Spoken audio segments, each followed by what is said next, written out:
Pessoal, hoje eu separei um estudo que eu queria conversar sobre Bíblia, né? Bíblia e oração, né? Oração, embora também tão importante quanto, acho que não vai dar tempo da gente entrar muito no assunto, né? Mas queria que vocês abrissem ali em 2 Timóteo, no capítulo 3, versículo 16, né? O primeiro versículo que a gente vai ler, tá? Diz assim lá em 2 Timóteo, capítulo 3, versículo 16. Toda a escritura é inspirada por Deus e proveitosa para ministrar a verdade, para repreender o mal, para corrigir os erros e para ensinar a maneira certa de viver. Amém? Então, diante desse versículo, né, hoje de manhã, nesse nosso momento de escola dominical, eu gostaria de falar sobre duas coisas na vida do cristão, tá? Que ninguém pode fazer pelo outro. Duas coisas que cada pessoa precisa fazer por si mesma, né? Ninguém pode fazer por nós, Deus não pode fazer por nós, né? O que seria isso? Seria a leitura bíblica pessoal e a oração pessoal, que pode também ser chamada de devocional, né? Que é devocional? Que é o momento, né, separado pelo cristão, um momento particular para o seu momento de devoção pessoal a Deus, né? Então, às vezes você pode pensar, devocional é eu pegar aquele livrinho que às vezes eu ganho de alguém, que tem uma leitura por dia. Assim, não necessariamente desde que isso faça parte do teu momento íntimo, particular com Deus. For estar ali naquele momento, né? Em intimidade, refletindo, pensando, orando, o seu momento de devoção, né? Aí você pode dizer assim, né? Como assim? Ninguém pode fazer por mim, né? Claro que alguém pode ler a Bíblia para mim. É claro que alguém pode orar por mim. De fato, né, em muitos momentos, a gente acompanha a leitura bíblica feita por outras pessoas, né? Nos cultos, o pastor sempre lê um texto bíblico antes de iniciar o sermão, por exemplo, né? Mas trata-se da leitura congregacional, né? Mas entenda que está muito longe de ser ou de substituir a leitura pessoal. Com relação à oração, há orações nos cultos, né? Em muitos momentos, mas também é uma oração congregacional. Mas daí você pode me dizer assim, mas em grupos pequenos, ou quando você conversa com alguém, é evidente que é um pouco mais pessoal. Este alguém pode vir a orar por você de uma maneira mais específica, mas eu quero dizer para você que também isso está muito longe de ser a sua oração pessoal.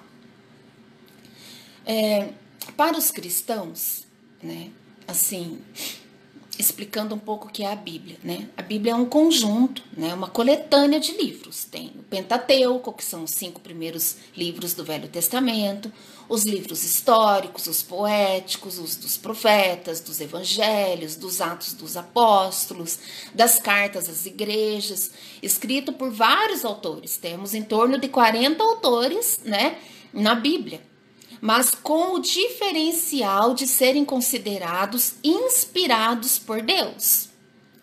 São canônicos, então, né? Então, desta forma, então, né, para os cristãos, a Bíblia é a palavra de Deus revelada aos homens. É esse que é o diferencial desse livro, né, de todos os demais, sabe? Do ponto de vista da nossa igreja, a metodista, né, a Bíblia, que também pode ser chamada de Sagradas Escrituras, ela é suficiente para a salvação. Lá nos 25 artigos de religião que a gente tem nos nossos cânones, né, originário lá das instruções de John Wesley, né, os artigos 5 e 6 dos 25 artigos dizem da suficiência das santas sagradas escrituras para a salvação. O que quer dizer isso? Quer dizer que apenas a Bíblia, né, é suficiente para que alguém busque e venha entender o plano de salvação estabelecido por Deus aos homens e de uma maneira muito pessoal experimentar a sua própria salvação, né? Não é necessário outras complementações. É evidente que a gente tem cultos, que a gente tem escola dominical, que a gente tem revistas de escola dominical, que a gente tem livros maravilhosos escritos, mas se uma pessoa não tiver acesso a nada disso, tiver acesso apenas à Bíblia, ela é suficiente, né? Porque a Bíblia, ela é o instrumento que nós temos para conhecermos a Deus e pautar o nosso cotidiano, né? Ela nos ajuda a dar razão da nossa fé, que está baseada em Jesus Cristo, Filho de Deus, que veio ao mundo para salvar todo aquele que nele crê e que atua hoje na promessa de sua presença através do quê? Através do Espírito Santo, né? Da pessoa do Espírito Santo, né? Então, para o metodista, né? Para o cristão, a Bíblia não é um mero instrumento de leitura, né?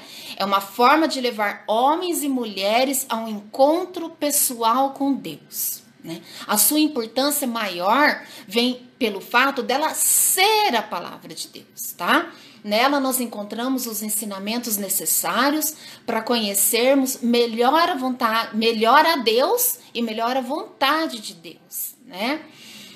Então, assim, quando você estiver lendo a Bíblia, né, é importante que na sua leitura você faça perguntas a você mesmo. Por exemplo, assim, ó, o que Deus está me falando através desse texto, né? O que eu vou fazer? Que atitude eu vou tomar? Que ação eu vou tomar? Que diferença vai ter na minha vida? O que eu vou fazer com base no que eu estou lendo, né? E aí você pode até dizer no que Deus me falou, porque se você está lendo a Bíblia e um texto da Bíblia chama a sua atenção, Deus te falou através desse texto. Agora, o que ele falou, né? O que eu vou fazer com base no que ele falou, né? A gente pode chamar isso de um diário espiritual, né? Às vezes é legal a gente manter um caderno de meditação, onde a gente escreve, né, diariamente o que Deus tem falado com a gente, né? Procure meditar. Meditar não é só ler, meditar é ler e pensar, né? Na Bíblia. Agora, um local reservado, durante um período que você possa dedicar toda a sua atenção a essa leitura, a essa meditação, ao desenvolvimento desse pensamento, a sua oração, né? E para quê, né? Para que a gente conheça e obedeça à vontade de Deus, né? Então, a leitura sistemática da Bíblia nos ajuda, é muito importante isso, gente. A leitura sistemática da Bíblia nos ajuda a mantermos o equilíbrio e uma fé saudável, sabe? Tem um autor, o Torrey, ele escreve assim, ó: olha, podes falar em poder, mas se negligenciares o único livro que Deus te deu como único instrumento pelo que ele transmite e exerce poder, não o terás. Poderás ler muitos livros, assistir a muitas conferências, realizar reuniões de vigília para pedir o poder do Espírito Santo. Se não te mantiveres em constante contato com o livro único, a Bíblia, não terás poder. E se alguma vez obtivesse o poder, não o conservarás. Não o conservarás, senão pelo estudo diário, empenhado e intensivo desse livro. Nós aqui em casa, a gente já teve bastante o costume de presentear algumas pessoas com Bíblias. Talvez um de vocês que esteja assistindo essa aula agora pela manhã pode pensar assim: eu já ganhei uma Bíblia da Mônica, do Marcelo, da Maíra, né? Agora, diminuiu bastante, sabe, esse nosso costume.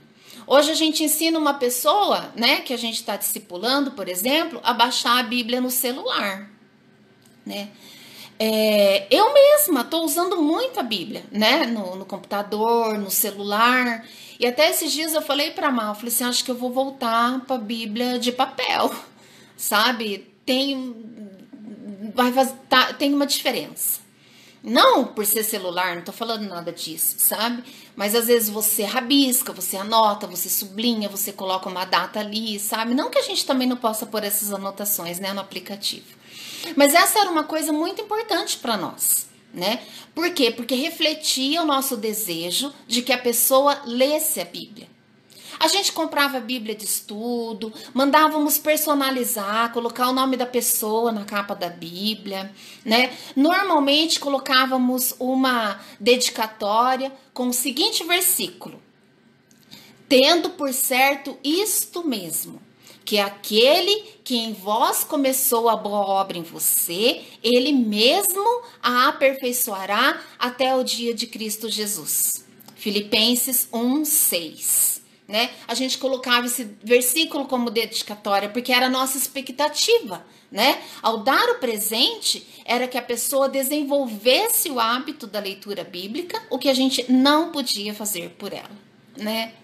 Tem coisas e a gente fala assim: Deus começou uma boa obra na vida dessa pessoa, vou dar uma Bíblia para ela, para que ele aperfeiçoe, para que ele cresça, para que ele desenvolva, para que ele amadureça, né, na sua comunhão com Deus.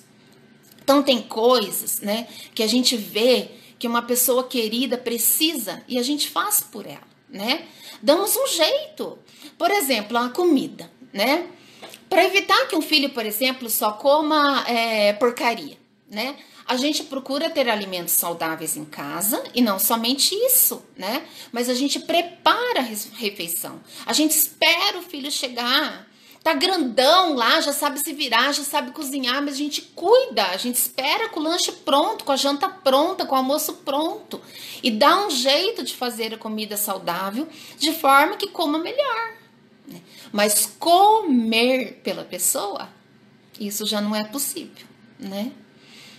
Então, depois que, né, um testemunho pessoal, assim, depois que eu conheci Jesus e a Bíblia, eu tenho esse livro como manual de vida, né?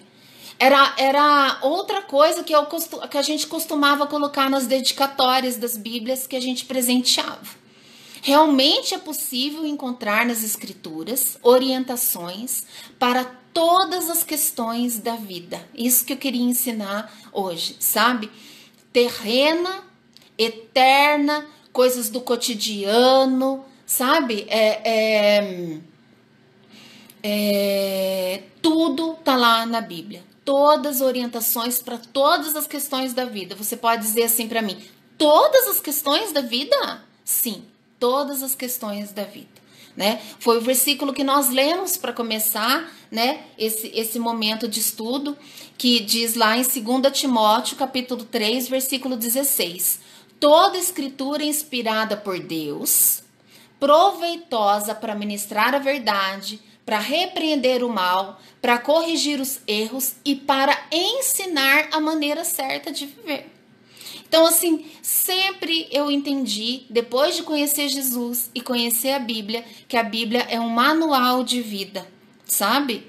E, assim, vamos dar alguns exemplos para a gente poder, assim, dar, assim, veracidade, né? Concordância a isso que a gente está dizendo, né? Veja alguns exemplos, ó.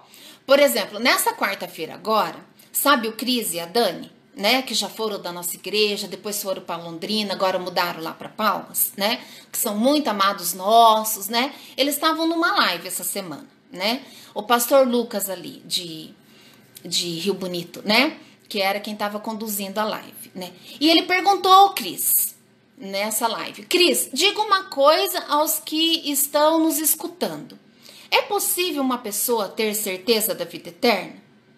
Existe polêmica nesse assunto. Alguns dizem até que é uma petulância alguém afirmar ter a certeza da salvação. O que você pode nos dizer sobre isso? Então o Cris respondeu: sim, é possível se afirmar ter a certeza da salvação. E aí ele disse assim: porque está escrito: o mesmo Espírito testifica com o nosso Espírito que somos filhos de Deus. E se nós somos filhos de Deus, somos, logo, herdeiros também. Herdeiros de Deus e co-herdeiros de Cristo. Se é certo que com ele padecemos, para que também com ele sejamos glorificados. Isso está lá em Romanos 8,16.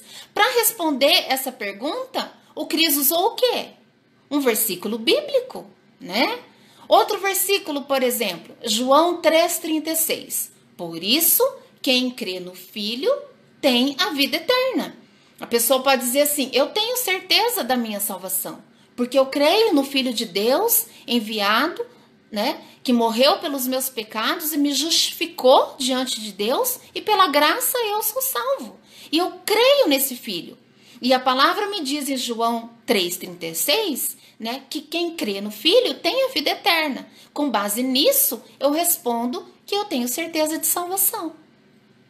Então, lá em 1 João 5,13, por exemplo, estas coisas vos escrevi, a fim de saberdes que tendes a vida eterna, a vós outros quem? Que credes em o nome do Filho de Deus. Então, nestes versículos que ele citou, vemos que não é somente possível afirmar a certeza de salvação, mas afirmar também que somente em Cristo a salvação. Veja que o Cris ele não falou do que ele achava. Gente, não existe achismos nossos a esse respeito.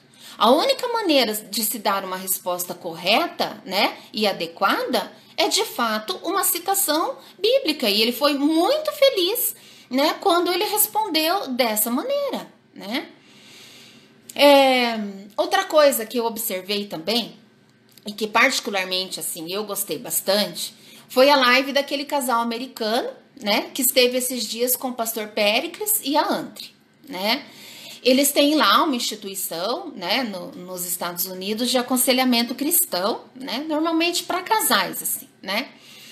Embora eles sejam um casal experiente, né, mais maduro, mais vivido, já passaram por várias coisas, tiveram vários filhos, estão lá com netos e tal, né, e participam ativamente da igreja, são pessoas ativas, né, na vida cristã, né, eles disseram que na maioria das vezes o que eles são na vida dos seus aconselhados é que eles são ouvidos, né, e que eles procuram ser amigos, desenvolver uma amizade e que após estas pessoas, né, ao marcarem um aconselhamento e eles as ouvirem, o que eles fazem é dizer assim: vamos ver o que a Bíblia diz sobre esse assunto que você trouxe.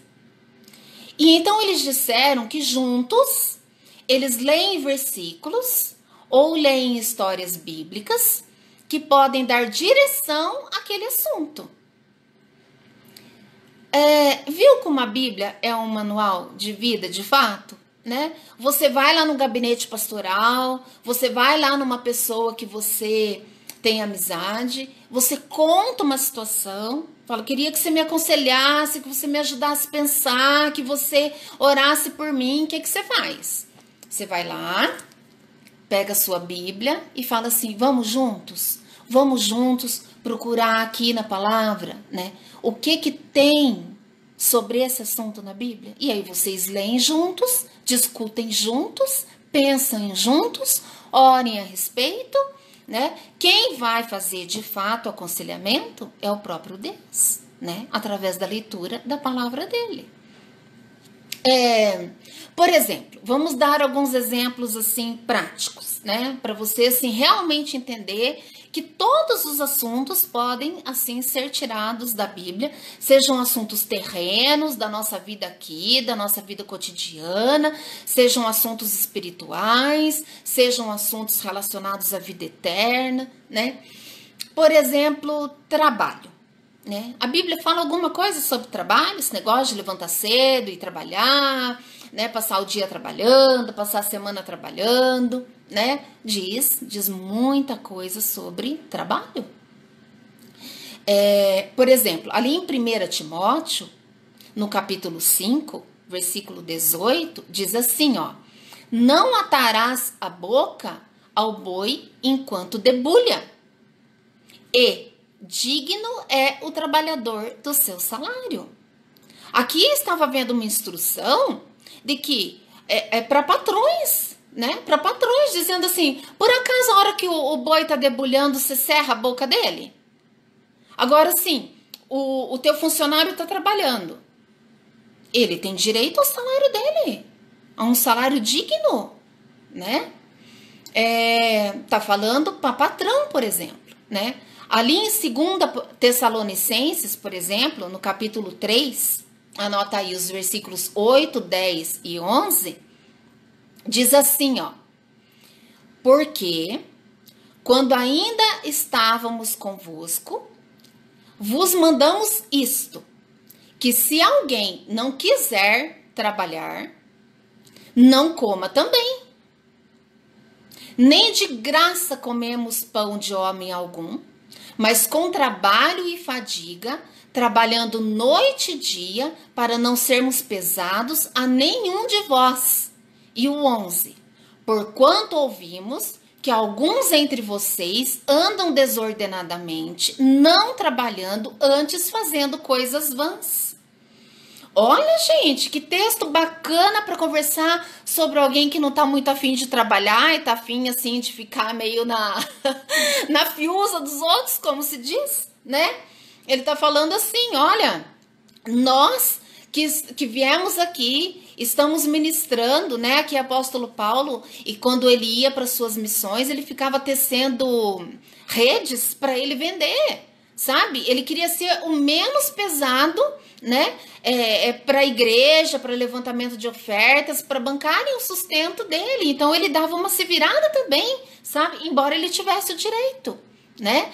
Mas ele tá dizendo assim, ó, olha a instrução. Se alguém não trabalha, que também não coma, né?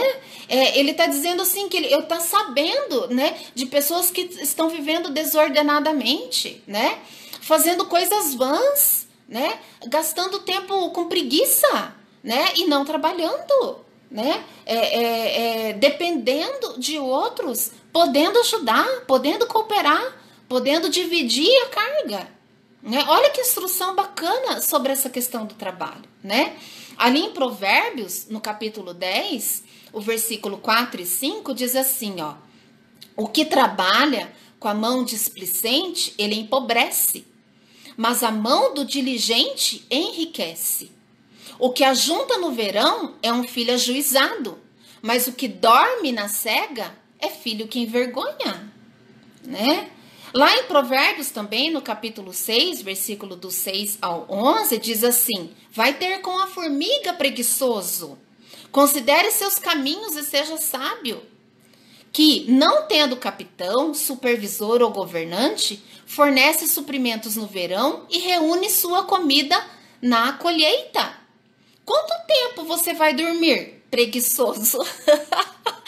Esse texto a Carol usou ontem na rede, né? Ontem à noite, não é mesmo? Quando ela estava falando de vida de devoção, né? De vida no secreto, né? Da sua vida íntima com Deus. E que às vezes a preguiça, né, faz com que você não ore, faz com que você não leia a Bíblia. Aqui eu já estou usando o texto no contexto do trabalho, da necessidade de alguém levantar da cama, acordar cedo e ir para a labuta, né, de todo dia, que isso faz parte da vida e ninguém tem como escapar disso, né? A mulher, por exemplo, dona de casa, a grande mulher virtuosa lá de Provérbios, capítulo 31. O que a Bíblia diz da mulher virtuosa? Vou ler só um versículo do capítulo 31, que é o versículo 27. Diz assim, ó: ela está atenta ao andamento da casa, não come o pão da preguiça. Essa é a mulher virtuosa do ponto de vista de Deus, né? Uma mulher que cuida da casa, que cuida dos filhos, que cuida da roupa, que cuida da limpeza, que cuida do que tem que cuidar na casa. Uma mulher que não come o pão da preguiça não levanta meio-dia. Não levanta meio-dia. Meio-dia o almoço tem que estar encaminhado. É assim que a coisa funciona, né, gente? Né? Então, o que você achou, né? Hoje em dia, a gente precisa tomar cuidado com os extremos, né? Ou com as nossas justificativas.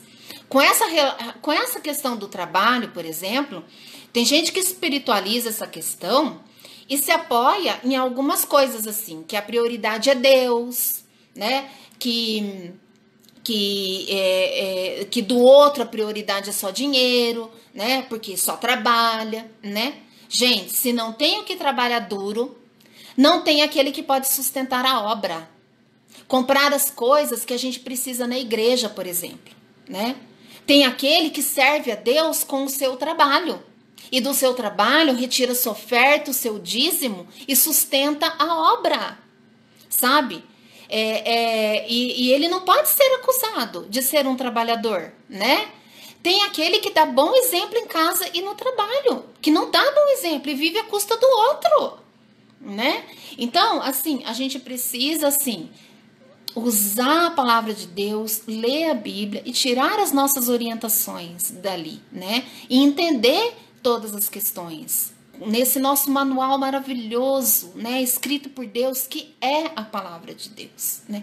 Ó, por exemplo, se alguém pergunta assim, como orar, né? Lógico que você pode logo de cara lembrar sim a oração que o próprio Jesus ensinou quando os próprios versículos, os discípulos perguntaram para ele, não sabemos orar, como orar, né? Mas tem outros versículos. Outra coisa importante é você ver contexto e você não se basear num único versículo, né? Tem esse versículo lá, então alguém pode entender assim, a única oração que Jesus ensinou foi o Pai Nosso, é a única oração que deve ser feita? Se você for ler todos os outros momentos de oração, você vai ver que não é isso, né? Jesus, por exemplo, disse assim, ó, lá em João, capítulo 14, versículo 6. Eu sou o caminho, a verdade e a vida. Ninguém vem ao Pai senão por mim. O que você pode pensar desse versículo? Eu quero ir ao Pai. Eu quero orar a Deus. Eu quero buscar alguma coisa de Deus. O caminho é Jesus, que está dizendo que ninguém vai ao Pai senão por Ele. Olha que verdade bíblica essa para ser aplicada no momento de oração, por exemplo, né? Ele mesmo disse lá em João, capítulo 16, versículo 23, assim, ó. Eu vos digo em toda a verdade, se pedirdes ao Pai qualquer coisa, Ele vai dar a vocês em meu nome. Como que nós vamos a Deus? Em nome de Jesus. Isso sou eu que estou falando? Isso é a palavra de Deus que está falando. Eu preciso conhecer a palavra de Deus para entender que a oração feita a Deus, ela é feita em nome de Jesus, através do Espírito Santo. Onde eu aprendo isso? Eu aprendo isso na palavra de Deus, né? A Bíblia também, ó, quanta coisa a gente falou do trabalho, falou de oração, né? Alguns exemplos práticos, assim, da questão da vida cotidiana. A gente falou da certeza de salvação, que é um assunto espiritual, de vida eterna, né? A Bíblia também pode nos fortalecer e nos dar orientações a respeito, por exemplo, dos nossos sentimentos, né? Por exemplo, vamos dizer assim, você está se sentindo com medo, né? Ou alguém chega até você e fala assim, eu tô com muito medo. Né? Você pode ler lá em Hebreus, no capítulo 13, versículos 5 e 6, uma promessa de Deus, que está dizendo assim nesse versículo, não te deixarei, nem te desampararei, e assim com confiança, ousemos dizer, o Senhor é o meu ajudador e eu não terei medo. O que me possa fazer o homem? Porque Deus não nos... lá em 2 Timóteo, capítulo 1, versículo 7, diz assim, Deus não nos deu um espírito de temor, mas de fortaleza, de amor e de moderação. Esse versículo, o apóstolo Paulo usou para Timóteo, quando Timóteo estava tendo dificuldades na questão missionária, na questão do evangelismo, e estava se sentindo acuado, e aí... Nesse contexto, Paulo disse para ele, Timóteo, Deus não deu para nós um espírito de medo, mas de fortaleza, de amor e de moderação. Né? Já o outro versículo, ele está dizendo, né, de questões assim, que você está temendo o homem, o que o homem pode fazer contra você, você pode estar vivendo uma situação desse tipo, e aí Deus está dizendo, eu não te deixarei, não te desampararei. Que mal o homem pode te fazer se eu sou o seu ajudador? Né? Então, por exemplo, são versículos quando você está com sentimento de medo, que você pode estar lendo, né? Para o seu fortalecimento. Ou vamos dizer que você está se sentindo cansado, desanimado, né? Ou até injustiçado, né? Por exemplo, lá em 1 Coríntios, capítulo 15, versículo 58, diz assim, ó: portanto, meus amados irmãos, sede firmes e constantes, sempre abundantes na obra do Senhor, sabendo que o vosso trabalho não é vão no Senhor. Às vezes você tá ali, ninguém tá reconhecendo o teu trabalho, a igreja não tá, o teu patrão não tá, o teu professor não tá reconhecendo o teu esforço. E você tá ali se sentindo cansado, desanimado, injustiçado. Aí o Senhor tá falando assim, viu? Em mim o seu trabalho não é vão. Eu tô vendo o que você tá fazendo e eu tô reconhecendo. Né? Isso não alivia, gente, a carga? Não é um versículo maravilhoso quando a gente está com esse tipo de sentimento, né? Outro versículo que ajuda bastante é esse aqui, ó, Gálatas 6:9, diz assim: não nos cansemos de fazer o bem, porque a seu tempo nós colheremos, se a gente não tiver desfalecido. Então Deus está falando assim, ó, se você não morrer, não desfalecer, não ficar aniquilado, né? Não se cansa de fazer o bem. Ao seu tempo você vai colher. Né? É uma promessa de Deus que às vezes quando a pessoa ali está desanimada, eu faço, né? Não consigo ter resultado. Você lê esse versículo, por exemplo. Né? Viu quantas questões sobre sentimentos, situações que a gente passa na vida que a Bíblia nos responde, né? Por exemplo, você está se sentindo angustiado, né? Outro sentimento, né? O da angústia. Ali em Mateus 5:4 diz assim, ó: bem-aventurados os que choram, porque eles serão consolados. Deus está dizendo assim, tá angustiado? Chora. Se derrama na minha presença. Soluça. Ajoelha. Gente, é admissível. É admissível passar por dias de angústia, por dias de tristeza. Né? E o Senhor fala assim, pode chorar, eu te consolo. Né? Não precisa estar 100% todo dia. Olha que coisa, que libertador que é um versículo desse, né? Tem outro versículo sobre angústia, ó, 2 Coríntios capítulo 1, verso 3 e 4. Bendito seja o Deus e Pai de nosso Senhor Jesus Cristo, o Pai das misericórdias e o Deus de toda consolação, que nos consola em toda a nossa tribulação, para que também possamos consolar os que estiverem em alguma tribulação, com a consolação com que nós mesmos somos consolados por Deus. Olha, gente, que tremendo isso, né?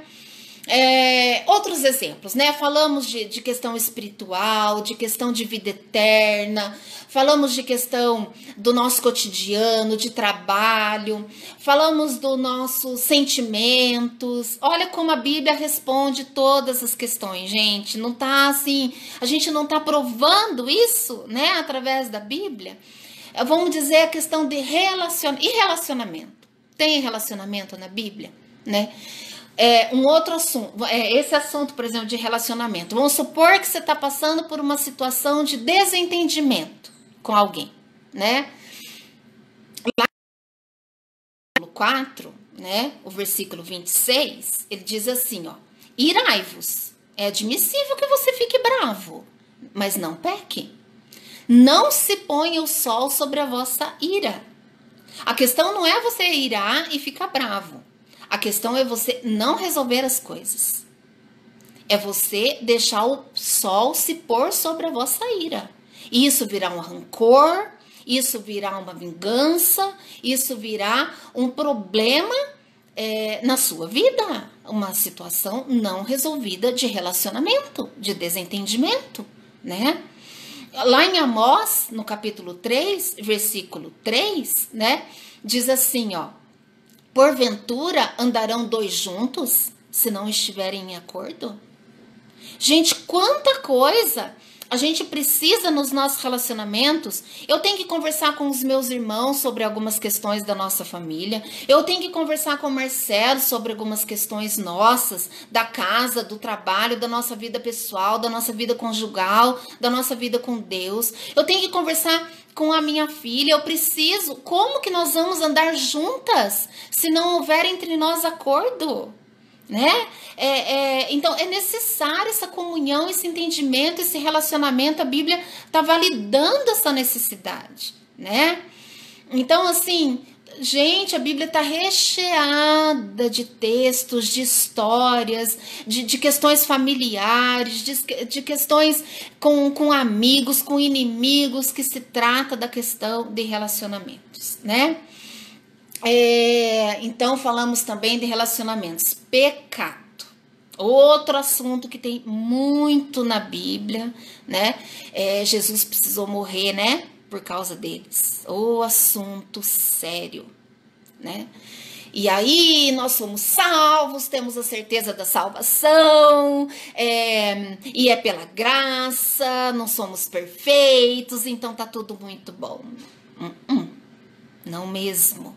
Não mesmo. Vamos supor um pecado, um exemplo. Vamos procurar esse exemplo na Bíblia. Você tem julgado o próximo, você tem falado de outras pessoas. O pecado tem nome, né? Como se diz aí, maledicência, sobre falar dos outros, né?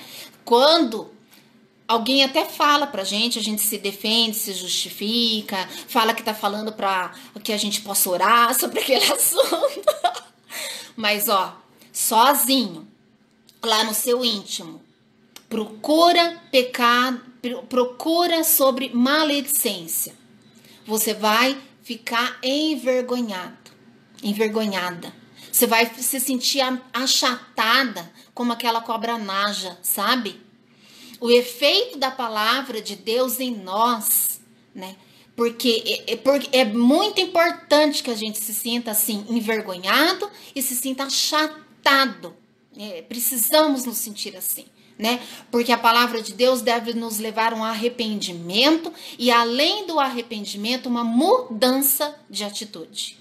Sabe? Confessar o pecado para Deus, confessar o pecado para o próximo, pedir perdão a Deus, pedir perdão, né?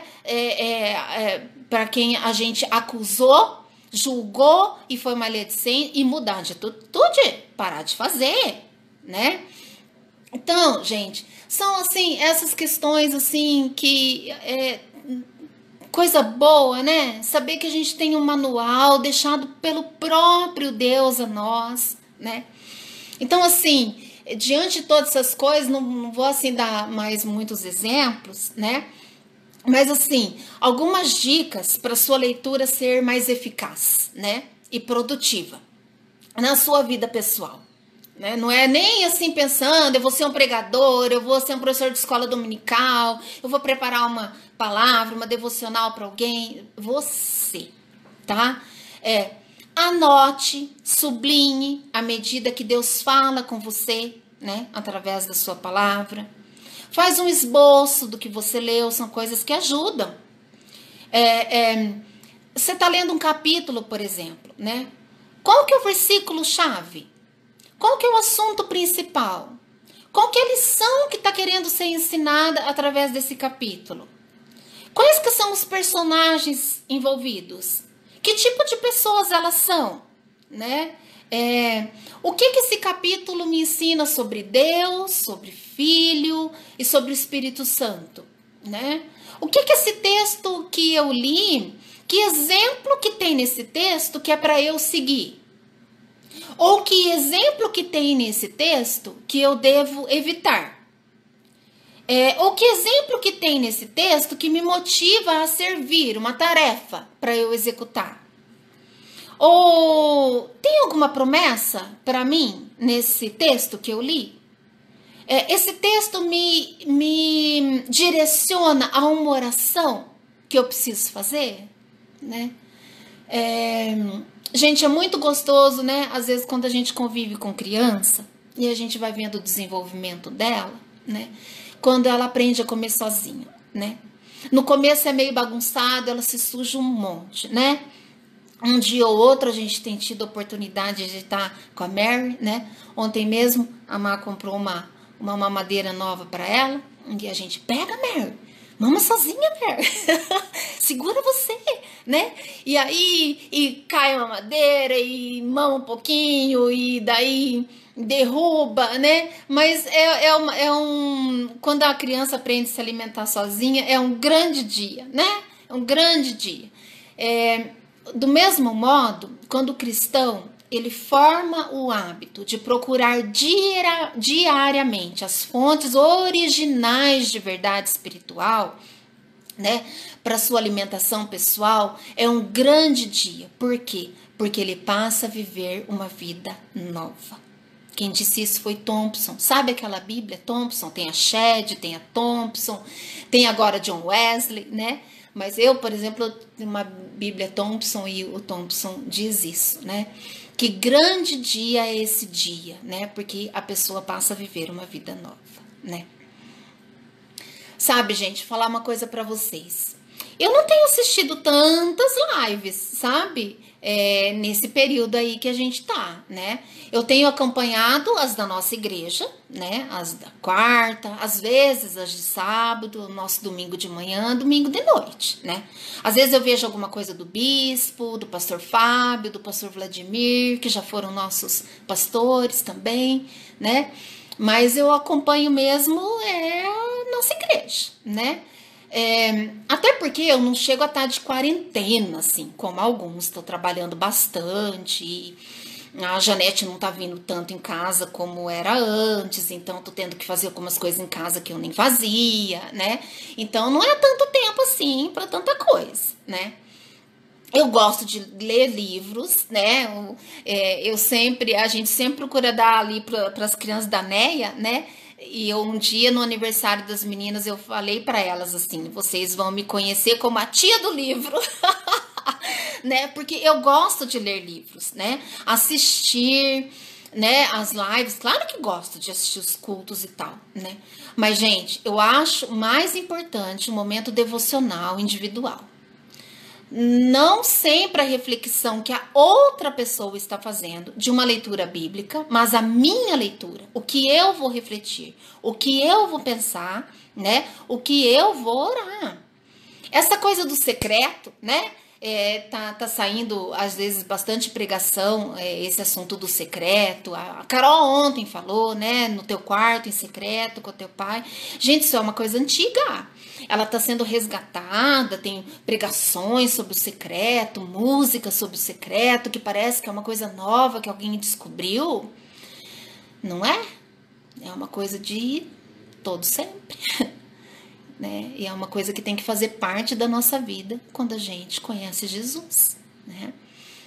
Então, é um resgate do que a gente deve ser, né? Então, assim, encerrando, gente, esse momento de estudo, né? Onde a gente trouxe a importância da Bíblia da nossa vida. Leia a Bíblia e faça oração. Queria falar sobre oração também, que junto com a leitura bíblica, né? É tão fundamental quanto, né? Então tem aquela musiquinha, né? Leia a Bíblia e faça oração. Faça oração. Não vou cantar mais porque não é a minha vibe. Mas, gente, aprenda isso nessa manhã. Às vezes você já sabe, já é uma prática na sua vida. É uma coisa que eu sempre falo tanto e às vezes eu sofro quando eu vejo assim, que eu falo, leia a Bíblia, faça oração, né? E não acontece, né? E eu não posso negligenciar, você não pode negligenciar, porque é o nosso pão de cada dia. É o que nos sustenta, é o que nos fortalece, é o que é importante na nossa vida, é o que vai nos ajudar a viver, né? Tanto as questões terrenas, daqui, de hoje, da nossa vida, né, nesse corpo, quanto na nossa vida eterna. Amém, gente? Deus abençoe cada um, cada uma. Vamos orar para encerrar? Querido Senhor, que a gente, Senhor, aprenda com o Senhor, Pai, através da sua palavra, Pai. Que tenhamos experiências pessoais significativas, Pai, que consolidem, Senhor, a nossa fé, que nos faça constantes e perseverantes para toda e qualquer situação, Pai. Nos ajuda a entendermos, Senhor, e a Te buscarmos dessa maneira, como aprendemos nessa manhã, Pai. Em nome de Jesus, Senhor, oramos agradecidos. Amém, Senhor. Amém.